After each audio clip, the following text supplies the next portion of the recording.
There we go. Hello and welcome back. This video is about the book Knife, Meditations After an Attempted Murder by Salman Rushdie. The book was published April this year, 2024, by Random House. A quick note here, unrelated to the content of the video. You might hear a lot of background noise in this video in particular, more than usual.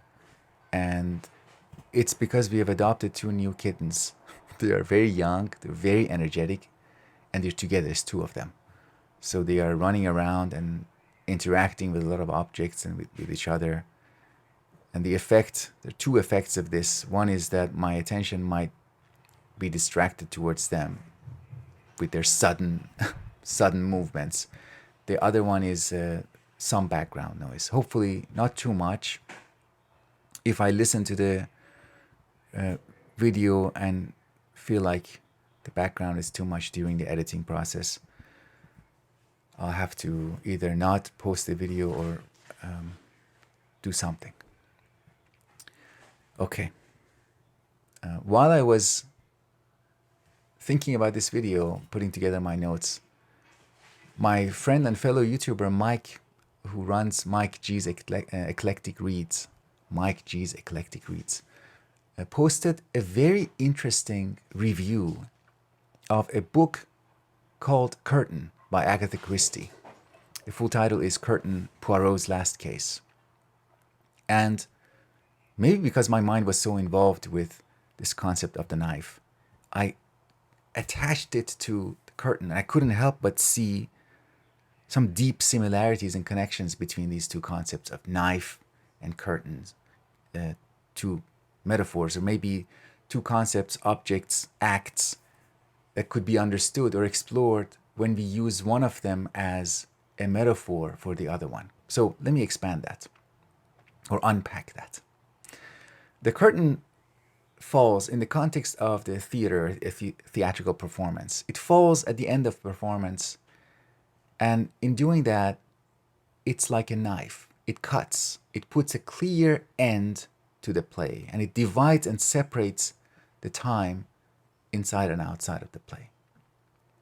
The time on the stage and outside of the stage, beyond the stage. And by doing that, it takes people, the audience, across a threshold, and a kind of transformation is introduced into our experience, a kind of crossing.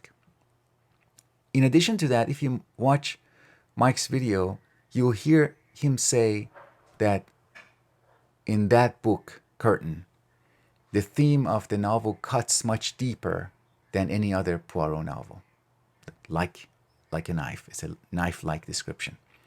He also says a minute later that Agatha Christie reopens questions about agency and moral judgments, getting to deep questions, like, again, similar to a knife. And generally, Mike refers to the experience of being cut away from our past experiences, finding that our past is now totally inaccessible to us, and that in turn results in the experience of nostalgia.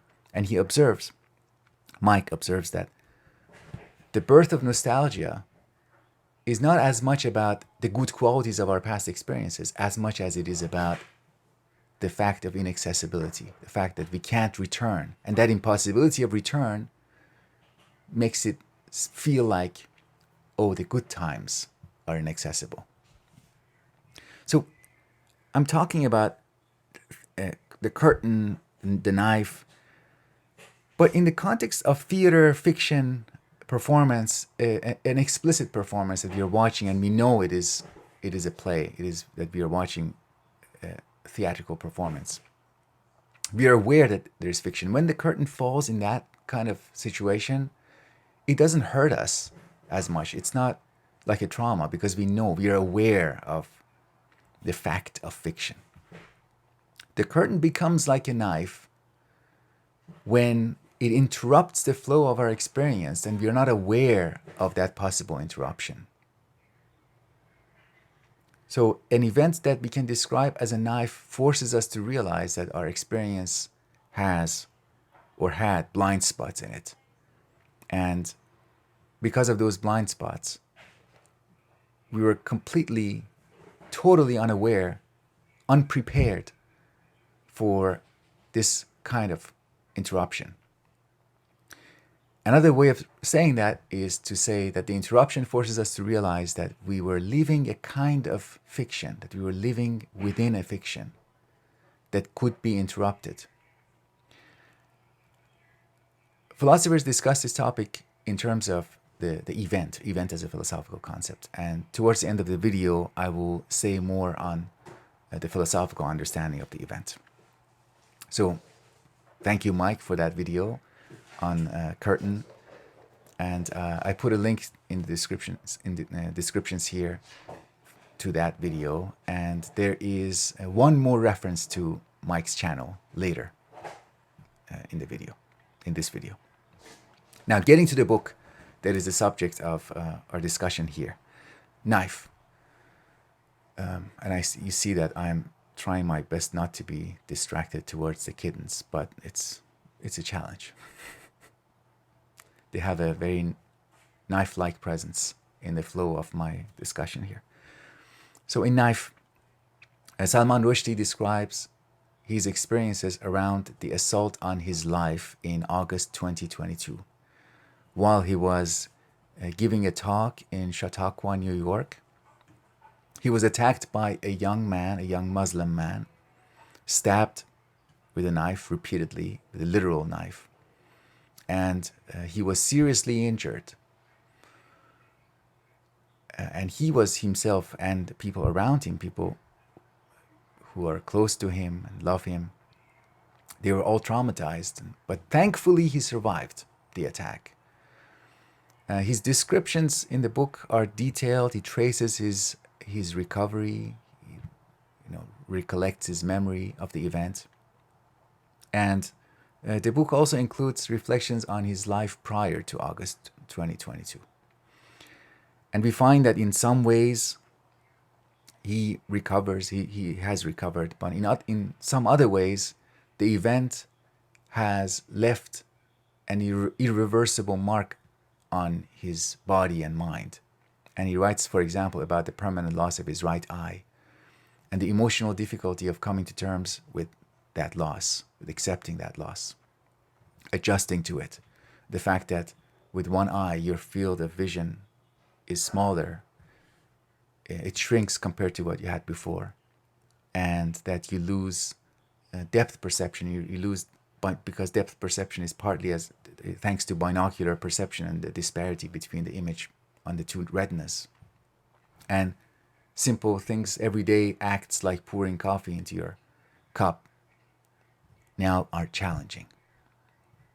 So the eye being gone comes to signify the event of the attack, the irreversibility of its impact, and the impossibility of going back to the time before August 2022.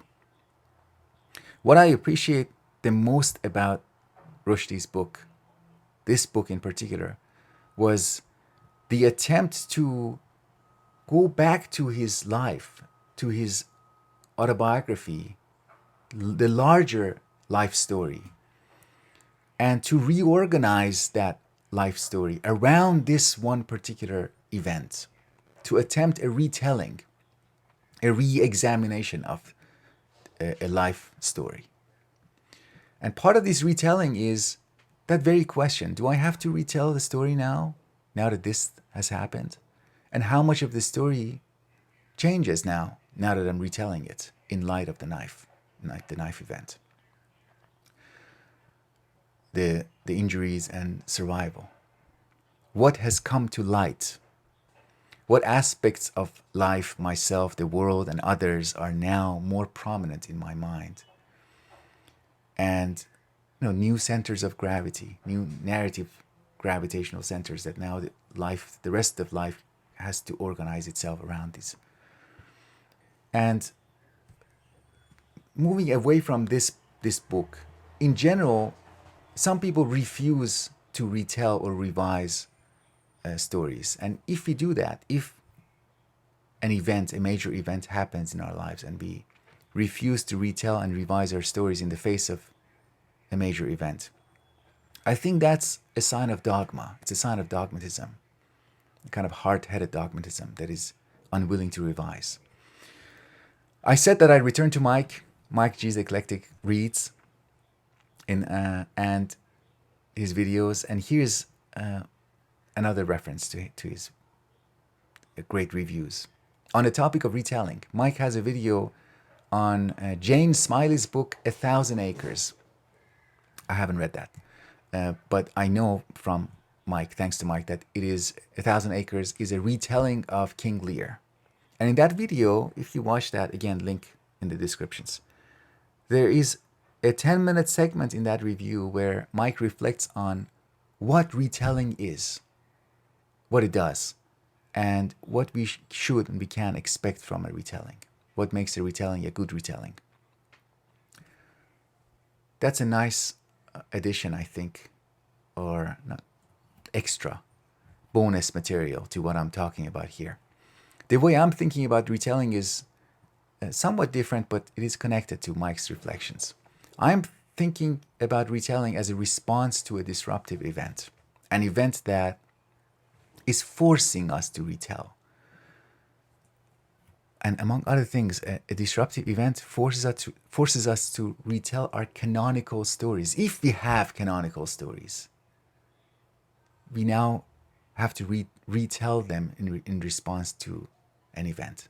So in the case of 1,000 Acres, according to this perspective that I'm proposing, we would be asking, what events are motivating this retelling? What social, cultural, or political transformations have happened to which this retelling is a response? So that kind of question. In addition to what makes a retelling good. And I think it kind of gives a response to Mike's question. It's the loyalty to the event that makes a retelling good, among other things. Okay, back to Salman Rushdie and knife. I said that he is retelling his life story. So what that includes is that we come to read about other events, other knife-like events in his life, events that function like a cut, dividing the time before and after. There's an episode, for example, with his father, when for the first time in his life, he sees his father really drunk and out of control. And we read about the impact of that encounter, of seeing the father in that state, in that intoxicated state. Another event, of course, Khomeini's fatwa in 1988, which also completely transformed his life, his priorities. Another event we read about is meeting his wife, Eliza, falling in love, another transformation, another cut before and after separation. Separation in time, before and after the event. And these reflections reveal to us that an event doesn't introduce a change necessarily. An event or events bring us face to face with aspects of reality that we didn't think mattered before. So the example of the father is really great, because he knew at some level that his father had problems with alcohol. He knew that in the back of his mind. And in theory, he knew it as a fact, as a proposition. But he'd never, until that moment, came face to face with this, with the image of a father in being intoxicated, what that really means intimately. Intimacy is also a theme here. A knife being an intimate object, and you cannot attack someone with a knife unless you are you're sharing an intimate space with them. Similar to the problems of the father with alcohol that were always there but now are revealed, religious fundamentalism also is something that exists in the world. And it's one thing to know about them, it's another thing to really be, to come to face with them in this form, in this violent form. During his meditations, we also read about the figure of Socrates and the unexamined life, and what that means to him, and what he thinks that means for the person that has attacked him, but also people like that, people who resort to violence. Socrates is known for telling people to examine their lives, for saying that the unexamined life is not worth living. But what does that mean?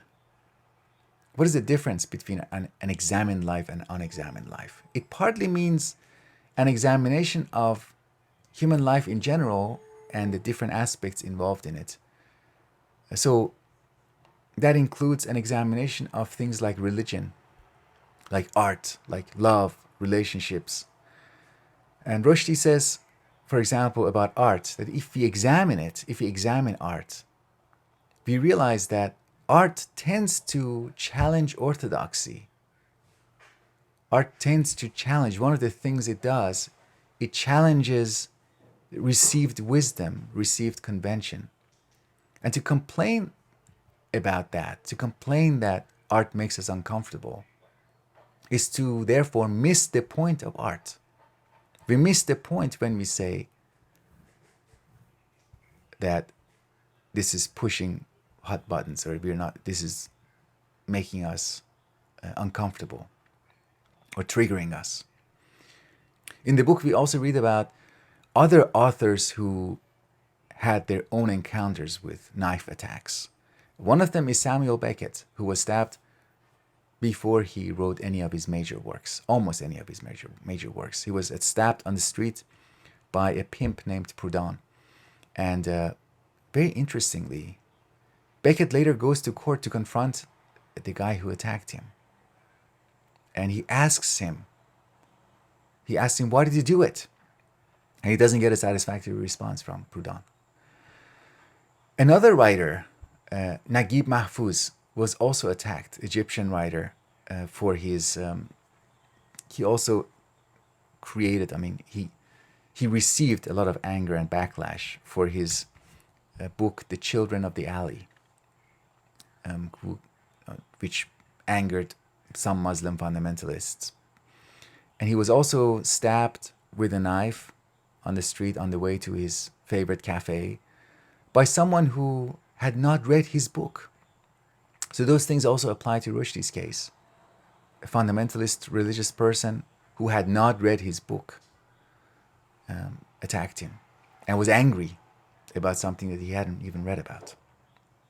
So I said that Beckett goes to court to confront the assailant, but unlike Beckett, Rushdie doesn't go to confront his assailant.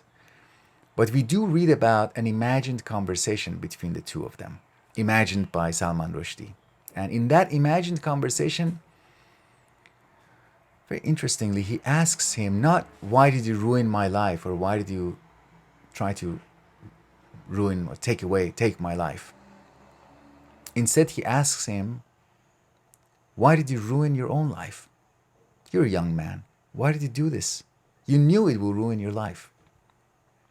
So that was the beginning of a very interesting line of exploration. This conversation, unlike what you might think in advance, if you know that it's just an imagined conversation within Rushdie's mind, but it's not an unnecessary ornament to the rest of the book. It's not, the content of that conversation is not similar to the rest of what we read in the book. It's not, so what I'm saying is it's not more of the same material in different form, which shows that this dialogue is really a method of exploring in a different way, and it gives us different results. Dialogue is a form of writing that affords a different way of approaching the topic. And I think Rushdie used it really well without access to the actual other person. And for me, that dialogue was the high point of the book.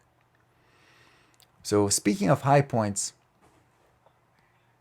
I also want to talk about low points. And that has to do with his meditations towards the end of the book. When he imagines being in the courtroom with the guy who attacked him and confronting him. And he imagines what he would say if he is in the courtroom. So he says, I'm going to read now from the text. He says, I don't care about you or the ideology you claim to represent, and which you represent so poorly. I have my life and my work, and there are people who love me. I care about those things. Later we read, your intrusion into my life was violent and damaging, but now my life is resumed, and it is a life filled with love. I don't know what will fill your imprisoned days, but I'm pretty sure it won't be love. And if I think of you at all in the future, it will be with a dismissive shrug. I don't forgive you. I don't not forgive you. You are simply irrelevant to me. And from now on, for the rest of my days, you will be irrelevant to everyone else. I'm glad I have my life and not yours, and my life will go on. This is from chapter 8, if you're interested. So this, for me, at the same time, is both understandable, very understandable, and at the same time unsatisfactory. It is, of course, far better, this stance that Salman Rushdie is taking. It's far better than wishing death on the person. So I hope you die. I hope you suffer. It's far better than that stance, that attitude, better than a death wish. It's a stance of indifference. I don't care about you. You're a loser, basically. But I wonder if, would he say this to the assailant if he had been set free, if he was unpunished and not even arrested? So I say that this attitude is unsatisfactory because I think it tacitly relies so much on this huge response of the society around him, the legal system responding, the medical system responding, coming to his help, and allowing him to once again repress this event, what this event represents, the part of life, aspects of life, humanity, that are given voice in this event by this one person. The fact that he acted alone is itself worth noting, that he was alone. And I think when I say unsatisfactory, that this attitude is unsatisfactory, what I mean is that here I think Salman Rushdie is underutilizing the event of the assault. Underutilizing in a literary sense, in an artistic sense. He's not using the transformative power of this event, the communicative power, the literary power. He's essentially recovering from it, and he's returning to the narrative prior to the attack. He's going back. And to return to the curtain analogy, it's like he's going back into the theater, into the play, before the end of the play, going to the time before the end of the play, as if the curtain or the knife didn't happen. They are irrelevant, and he says, I don't care. Instead of saying a new chapter has begun, or a new book has begun. There's more evidence of this attitude. Again, I'm reading from chapter 8. He writes, the attack felt like a large red ink blot spilled over an earlier page. It was ugly, but it didn't ruin the book. One could turn the page and go on. It's the same book. He is saying that it's the same book. This is certainly a response to the event. And It's a response that's enabled by the fact that the guy who attacked him is arrested, put in prison, and they're going to decide his fate in a presumably fair court of law. On the other side, medical professionals came to Rushdie's help and helped him recover. Nurses, doctors, paramedics, and later physical therapists rehabilitating his body. What if that wasn't the case? So compare this sharp contrast to somebody who is traumatized, who is assaulted, but doesn't have all those supportive structure in place. So compare that, for example, in a topical contrast would be a situation of a person or a family in Palestine. They're attacked too. They lose people. The attack for many of them comes out of nowhere. It's a knife. It's a surprise. It's a shock. It's an interruption. They lose lives. They lose body parts. They lose their narrative threads. And there is no response from the world, no court of law that would take side with them. So, okay, yeah, I have a feeling that I'm hearing some voices from my listeners, imagined voices, that maybe I'm being unfair to Salman Rushdie here. I mean, it's not, what did he do?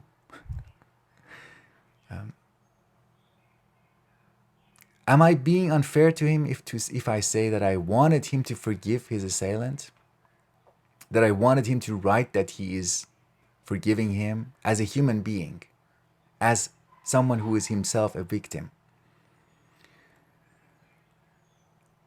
Maybe that's unfair. But I wanted him to do that difficult thing, to take that other step, the hard thing to do, because we all have the hard things. We all have our share of hard things, our ultimate challenges. And that, I think for him, that's the ultimate challenge for Rushdie. Forgiveness is the ultimate challenge, not forgetting, not just saying you're irrelevant to me. I'm just going to pay attention to people who love me. And I'm saying that knowing that we all have our inner battles, the battle to grow, to include the others, to forgive, to respond fully to the events. And I want that from both sides. I expect that from both sides. Some Muslims read or hear about, you just hear about the satanic verses, and that's an event in their lives, a knife, and they want to suppress that.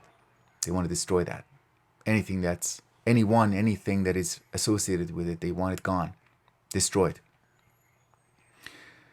And they want to do that in order to return to the peace of mind they had prior to the event of the satanic verses. And that's equally wrong. The attitude of peace, moving forward and creating peace while moving forward, while including the other, is always easier to demand from the other side. It's always easier to demand from the Muslims to demand from them not to be angry, not to be vengeful.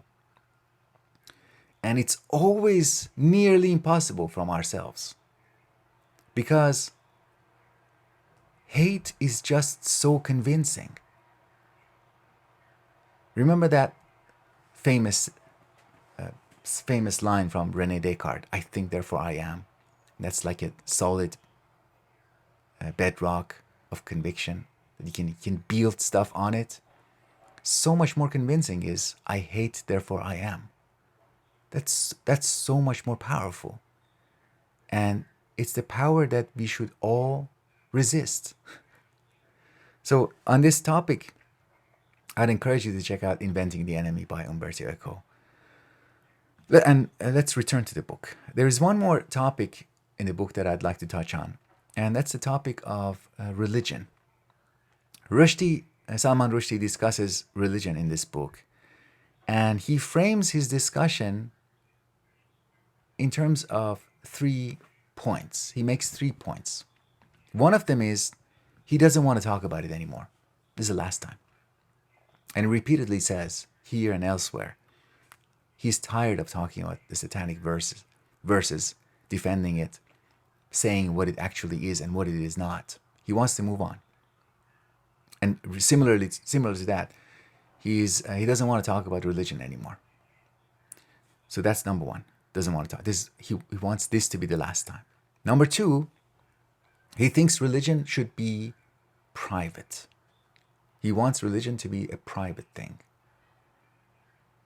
Number three, he realizes that upon reflection, that culturally he's closer to Christian atheism rather than Muslim atheism.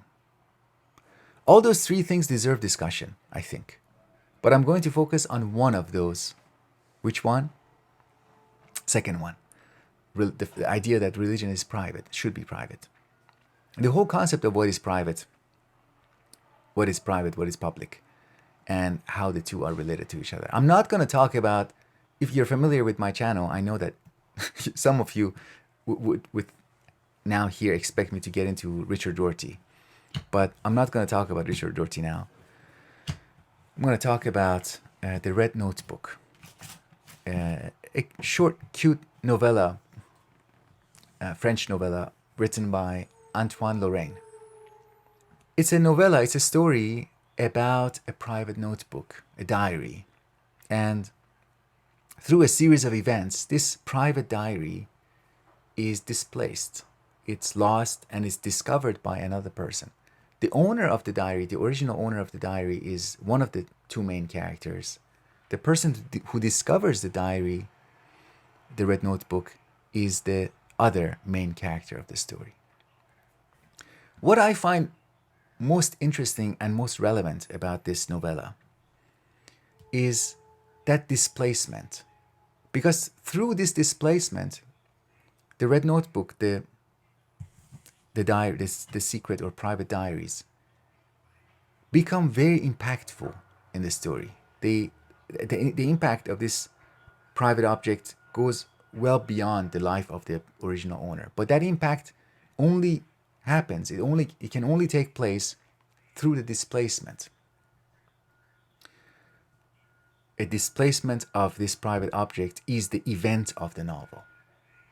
So my observation is that yes, there is genuinely private domains. There are genuinely private objects. But it is usually in the displacement of those private domains and private objects that the true meaning of them is revealed. The conviction of a private religious person, when it becomes public, people know what it is, what it means. The phenomenon I'm talking about is the phenomenon of, similar to presence in absence. Here I'm talking about private in public. So private dash in public. My question is, can religion exist as a private in public phenomenon? Something that can exist in public, but it is recognized while it is in public, that it is private and it should be recognized as a private phenomenon, as essentially a displaced phenomenon, religion as a displaced phenomenon. So I'd say the private can only be acknowledged as private in the public domain if there is a public that is capable of doing that. And I think our problem is that we don't have a public anymore. That's part of the problem. That's why we are not capable of discussing our private matters, private phenomena, including religion, including our private commitments.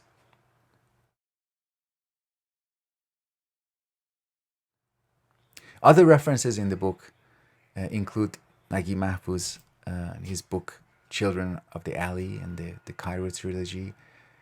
I'm gonna say now, by the way, this is Walt. Are you Walt? No. Yes. They're so similar. I can only recognize them when I'm looking at their face from the front.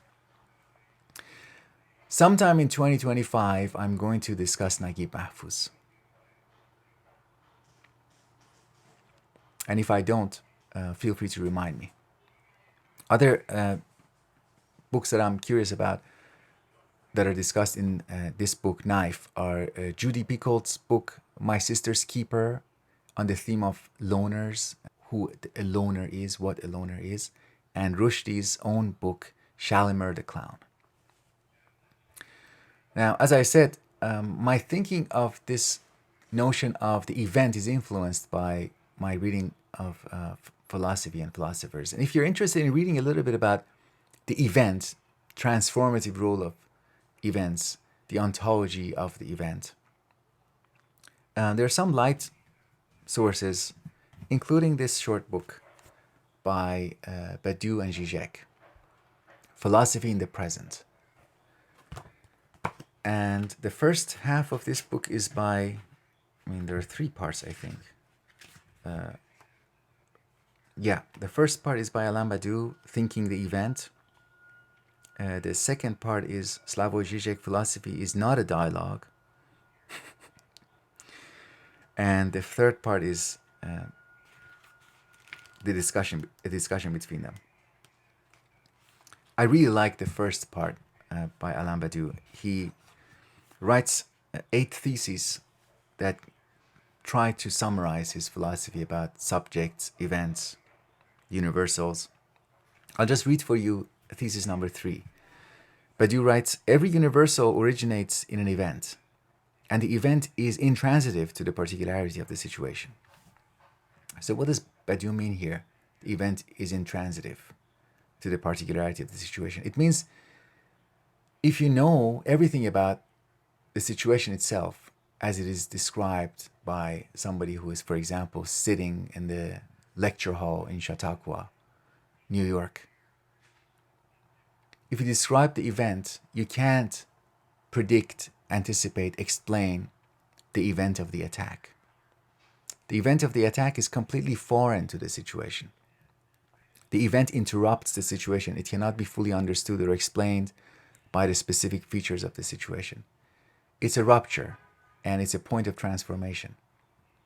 It introduces something radically new, and the thing it introduces is outside the logic and order that governs the situation beforehand. So Badiou takes this, it's a central concept for Badiou, and he talks about events, not traumatic events like attacks, terrorist attacks. There are also events like revolutionary acts that we should remember, and he says things like we should be faithful to past events in order to be prepared for events that are coming, that are on the horizon, or possible events. This is a good book too. It's a library copy. I'm reading it now. Honey, I'm recording a video. Philosophy and the Event. Alain Badiou in conversation with Fabien Tarby. I would recommend this book as if you haven't read anything by Badiou, it's a good one to begin with. Žižek. He has a book called Event, Philosophical Concept, and in that book I really like the way he ties events in philosophy to thinking about this concept. Like there are 3 philosophical figures, including René Descartes, that transform philosophy, and they are events in the history of philosophy. Žižek has another book relevant to this topic, and it's Welcome to the Desert of the Real. I was going to mention this book when I reviewed Taliban by Ahmad Rashid, but for some reason I didn't do it, but I'm not going to get into it now. It has to wait for some future point, but it's a book worth discussing. Maybe with my reading group, I don't know. Badiou has a major work that, it's his serious work that I haven't read, Being an Event. And the reason why I haven't read that book is because I'm still not done with Heidegger. And I think I would like to read Heidegger's book, Contributions to Philosophy of the Event, before starting Being an Event, if I ever get to Being an Event. So let me read a couple of passages from Heidegger in light of our discussion here.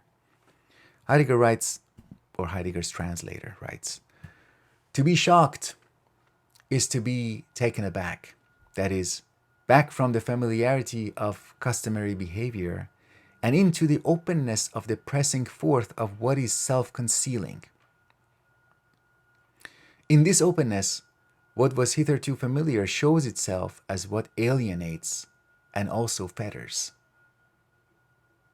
Just think about all those helpful, otherwise constructive to Salman Rushdie, the political order, the cultural order. Think of all the things that they are concealing and the ways in which those systems in place are alienating. What do they alienate? What do they isolate? Again, back to Heidegger's text.